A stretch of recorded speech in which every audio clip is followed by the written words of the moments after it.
സർക്കാർ ജീവനക്കാർക്ക് ശനിയും ഞായറും അവധി, ജോലി സമയം കൂടും. തീരുമാനത്തിന് സർവീസ് സംഘടനകളുടെ അംഗീകാരം. സർക്കാർ ജീവനക്കാരുടെ പ്രവൃത്തി ദിവസങ്ങൾ ആഴ്ചയിൽ 5 കുറയ്ക്കുന്നതിന് സർവീസ് സംഘടനകൾ തത്വത്തിൽ അംഗീകാരം നൽകി.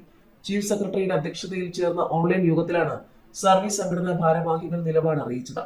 വിഷയത്തിൽ വീണ്ടും ചർച്ച നടത്തിയ ശേഷം മാത്രമേ അന്തിമ തീരുമാനം എടുക്കുകയുള്ളൂ എന്ന് ചീഫ് സെക്രട്ടറി അറിയിച്ചു.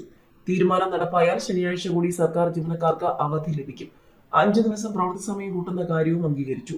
എന്നാൽ അവധിയും ക്യാഷ് ലീവും വെട്ടിച്ചുരുക്കാൻ അനുവദിക്കില്ലെന്നും സംഘടനാ പ്രതിനിധികൾ വ്യക്തമാക്കി. പ്രത്യേക ജോലി സാഹചര്യം കണക്കിലെടുത്ത് ഡോക്ടർമാർ ഉൾപ്പെടെയുള്ളവരുടെ കാര്യത്തിൽ പ്രത്യേക ക്രമീകരണം വേണമെന്നും പ്രതിനിധികൾ പറഞ്ഞു. രാവിലെ പ്രവൃത്തി സമയം മാറ്റുമ്പോൾ ജീവനക്കാർക്ക് എത്തിച്ചേരാനുള്ള സൗകര്യം പരിഗണിക്കണം. ജീവനക്കാർ എത്തുന്നതിനനുസരിച്ച് സമയക്രമം മാറ്റാനുള്ള സൗകര്യം നൽകണമെന്ന് സംഘടനകൾ ആവശ്യപ്പെട്ടു. ശമ്പള പരിഷ്കരണ കമ്മീഷനും ഭരണ പരിഷ്കരണ കമ്മീഷനും ആഴ്ചയിൽ 5 ദിവസത്തെ അവധി നിർദ്ദേശം നേരത്തെ തന്നെ മുന്നോട്ട് വച്ചിരുന്നു. 2 തവണ മാറ്റിവെച്ച ശേഷമാണ് ഓൺലൈനായി യോഗം ചേർന്നത്.